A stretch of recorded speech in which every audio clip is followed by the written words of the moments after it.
사도신경으로 우리의 신앙을 고백하겠습니다. 나는 전능하신 아버지 하나님, 천지의 창조주를 믿습니다. 나는 그의 유일하신 아들, 우리 주 예수 그리스도를 믿습니다. 그는 성령으로 잉태되어 동정녀 마리아에게서 나시고 본디오 빌라도에게 고난을 받아 십자가에 못 박혀 죽으시고 장사된 지 사흘 만에 죽은 자 가운데에서 다시 살아나셨으며 하늘에 오르시어 전능하신 아버지 하나님 우편에 앉아 계시다가 거기로부터 살아있는 자와 죽은 자를 심판하러 오십니다. 나는 성령을 믿으며 거룩한 공교회와 성도의 교제와 죄를 용서받는 것과 몸의 부활과 영생을 믿습니다. 아멘.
오늘 우리에게 주신 하나님의 말씀은 누가복음 22장 1절에서 6절 말씀입니다.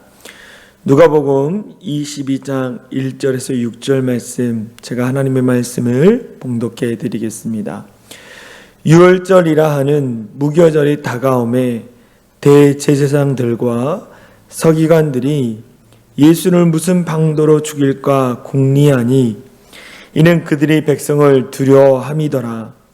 12 중에 하나인 가롯인이라는 부르는 유다에게 사단이 들어가니 이에 유다가 대제사장들과 성정 경비대장들에게 가서 예수를 넘겨줄 방도를 의논하며 그들이 기뻐하여 돈을 주기로 언약하는지라.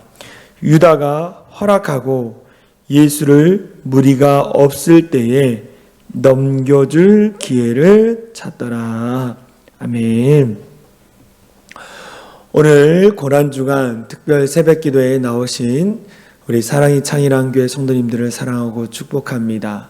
고난주간 첫날입니다. 오늘 함께 나눌 말씀의 제목은 유다에게 사탄이 들어가다입니다. 유다에게 사탄이 들어가다. 예수님과 고난 그리고 제자인 가룟 유다는 뗄 수 없는 관계입니다. 예수님과 고난 그리고 제자인 가룟 유다와는 뗄 수 없는 관계라는 거예요. 늘 붙어 다니는 이야기입니다. 성경을 우리가 이야기하면 늘 예수님 가운데 고난이 있고 그 고난을 주는 가룟 유다에 대해서 우리는 늘 이야기를 하고 있습니다. 오늘 본문에 보면 인생 가운데 참 불행한 인생을 산 가룟 유다가 나옵니다. 그는 차라리 이 세상에 태어나지 않았으면 좋았다라고 성경에서 말하고 있습니다. 마태복음 26장 24절 말씀에 이렇게 나와 있습니다. 인자는 자기에 대하여 기록된 대로 가거니와. 예수님은요 그 말씀에 기록된 대로 십자가의 길을 가고 또 십자가에 달려 죽으시고 부활하셨다라고 합니다. 인자를 파는 자가 누구입니까? 가룟 유다라는 거예요. 가룟 유다는 그 사람에게는 화가 있으리로다. 예수님을 파는 가룟 유다에게 화가 있다라고 말하고 있습니다. 그 사람은 차라리 태어나지 아니하였더라면 제게 좋을 뻔하였느니라 라고 성경에서 가룟 유다를 이야기하고 있습니다. 저 사람은 태어나지 말았어야 돼, 이렇게 이야기하는 것입니다. 얼마나 불행한 인생입니까? 얼마나 안타까운 인생입니까? 그런데 그에게 왜 이런 불행이 찾아왔습니까? 왜 힘든 시간이 찾아왔습니까? 그것은 바로 마음을 사단에게 빼앗겼기 때문입니다. 사단이 이 가룟 유다의 마음을 사로잡고 있었기 때문입니다. 가룟 유다는요, 예수님과 함께 하나님의 나라를 만들고 싶은 마음이 있었어요.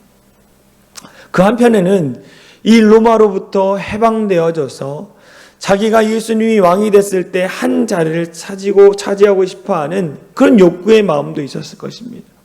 그런데 그가 사단에게 마음이 빼앗겨 버림으로 말미암아 랍비여, 스승이여 라고 쫓아다니면서 그가 고백했던 그 예수님을 대제사장들에게 팔고 있는 내용이 오늘 본문에 나오고 있습니다.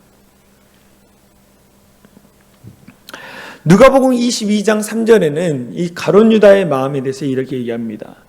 12 중에 하나인 가롯인이라 부르는 유다에게 사단이 들어가니, 마음에 사단이 들어갔다는 것입니다.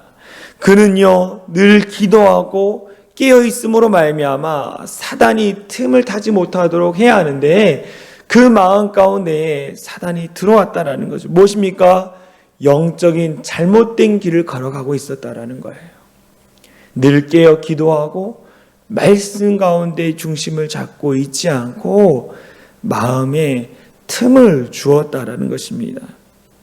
사단이 가룟 유다의 마음에 사로잡아서 그를 이리저리로 끌고 다녔습니다. 그가 정말 그 괴로운 마음 가운데에 정말 주님 앞에 나와서 자기의 괴로운 마음을 이야기하고 주님 도와주세요, 하나님의 아들이신 예수님 도와주세요 라고 그가 고백했더라면 이렇게까지 예수님을 파는 자리까지 나아가지 않았을 것입니다. 예수님이요, 이 가룟 유다와 대화하면서 예수님의 제자들과 함께 대화하면서 몇 번의 기회를 주시는 장면을 우리는 보게 되어집니다. 몇 번의 기회를 주셔요. 돌이킬 수 있는, 사단이 마음을 움직이지만 그 마음 가운데 돌이킬 수 있는 시간들, 그런 시간들을 주님이 끊임없이 주는 것을 보게 되어져요. 그럼에도 불구하고 사단은 어떻게 했습니까? 너무나 완고하게 사단에게 마음에 빼앗겨져서 흔들림 없이 주님을 파는 일들을 그가 앞장서 하고 있다라는 거예요. 그에게 불행한 인생이 시작되었습니다. 우리들이 예수 믿고 구원받은 사람들입니다. 우리는요, 예수님을 믿고 구원받은 사람들입니다. 그러나 우리들에게도 예수를 믿고 구원받고 늘 성령이 충만할지라도 사단이 정말로 우리 가운데 자리 잡을 수 있는 위험 요소가 있다라는 거예요. 우리가 늘 깨어 기도하고 늘 성령 충만할지라도 사단은 우리 마음의 틈을 노리고 있다라는 것입니다. 그래서 사도 베드로는요, 믿는 그리스도인들을 향해서 이렇게 얘기합니다. 말씀을 보겠습니다. 베드로전서 5장 8절 말씀입니다. 같이 읽겠습니다. 근신하라, 깨어라. 너희 대적 마귀가 우는 사자같이 두루다니며 삼킬 자를 찾나니 라고 했어요. 사도 베드로는 근신하라, 깨어 있어야 한다. 너희가 말씀과 기도로 깨어 있어야 한다. 영적으로 늘 성령 충만하면서 깨어 있어야 한다. 왜냐? 너희 대적 마귀가 우는 사자같이 너 두루다니며 삼킬 자를 찾고 있다라는, 마음에 틈이 있는 자들에게 들어가서 사단이 이리저리 끌고 다닐 수 있는 사람을 찾고 있다라는 거예요. 우리가 영적으로 방심하고 세상의 욕심에 빠져 있으면 사단은 우리의 마음에 들어와 우리의 인생을 좌지우지한다라는 거예요. 우리는 사단의 지시대로 움직이는 사단의 종이 될 수밖에 없다라는 거예요. 오늘 본문에 이 가룟 유다에게 이 사단이 들어감으로 말미암아 예수님을 배신하게 됩니다. 그리고 악한 자들과 손을 잡는 것을 보게 되어지는 거예요. 우리는요, 늘 끼어 기도하며 우리의 마음을 점검해야 합니다. 할렐루야. 우리의 마음을 점검해야 돼요. 사단이 우리의 마음에 틈을 노리고 들어오지 못하도록 늘 견고한 영적인 진을 만드는 거예요. 그러기 위해서 어떻게 합니까? 늘 주님 앞에 회개하는 거예요. 주님, 오늘 내가 죄 지었던 것이 무엇인지, 마음으로, 생각으로, 입술로 죄 지었던 것이 무엇인지 주님 앞에 물어보는 거예요. 그리고 깨닫게 하시면 그 자리에 엎드려 바로 회개하고 우리 마음이 늘 깨끗한 성전이 되어지도록 여러분 노력하고 애쓰는 우리 모두가 되어지길 간절히 소망합니다. 성령이 거하시는 것, 거룩한 성전이 되기 위해서, 성령이 거하시는 거룩한 성전이 되기 위해서는 우리 늘 우리의 마음 안에 정말 거룩한 마음, 정결한 마음이 있어야 할 줄 믿습니다. 거룩한 마음, 정결한 마음이 우리 안에 자리 잡기 위해서는 늘 깨어 기도하는 거예요. 늘 말씀의 자리 가운데 걸어가는 것입니다. 비워두면 안 돼요. 우리 마음에 비워두면 안 됩니다. 늘 말씀과 기도를 채워가는 것입니다. 그때 우리 마음 안에 있는 탐욕과 죄악의 마음이 사라지는 거예요. 그러면 사단이 들어와 자리를 잡지 못하는 것입니다. 우리는 늘 깨어 기도합니다. 할렐루야. 이 고난주간 우리가 새벽을 깨우고 아침을 깨우고 우리가 영적으로 늘 깨어서 정말 우리의 마음 가운데 하나님의 영으로 충만해지기를 소망합니다. 그래서 늘 깨어 기도함으로 말미암아 하나님의 일하심을 경험할 수 있는 우리 사랑이 창인한 교회 성도님들 되어지길 소망하고, 또 우리 마음 안에 우리가 집중하는 거예요. 우리 마음에 말씀과 기도로 가득 차 있는가. 그래서 사단에게 마음을 빼앗는 것이 아니라 하나님 앞에 마음을 빼앗기고 하나님 앞에 우리의 마음을 드릴 수 있는 우리 사랑이 창인한 교회 모든 성도님 되어지길 소망합니다. 여러분, 무릇 지킬 만한 것보다 더욱 내 마음을 지키라. 생명의 근원이 이에서 나옵니다. 여러분, 마음을 지킴으로 말미암아 생수와 같은 생명의 은혜가 여러분의 마음 가운데 차고 넘치기를 소망합니다. 이 아침 하나님, 내 마음이 거룩한 성전이 되어지길 소망합니다. 사단이 내 마음 가운데 틈타지 못하도록 나를 지키시고 보호하여 주시옵소서. 더불어 우리의 가정 가운데 사단이 틈을 타지 못하도록 주님 지키시고 인도해 달라고 우리 합심으로 기도하며 나아가도록 하겠습니다. 기도합니다. 사랑하니가 많으신 하나님 감사합니다. 우리 가운데 함께 하시는 임마누엘 하나님을 찬양합니다. 오늘 이 시간 하나님, 사단에게 우리 마음을 빼앗기지 않게 하여 주시고 정말 우리 마음에 거룩한 영으로 충만해질 수 있도록 인도하여 주시옵소서. 하나님, 이 새벽을 깨우며 하나님 앞에 나아갑니다. 하나님, 성령 하나님께서 우리의 마음을 만지시고 우리 성도들의 가정을 지키시고 사단이 절대 틈타지 못하도록 주님 역사하여 주시옵소서.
있습니다.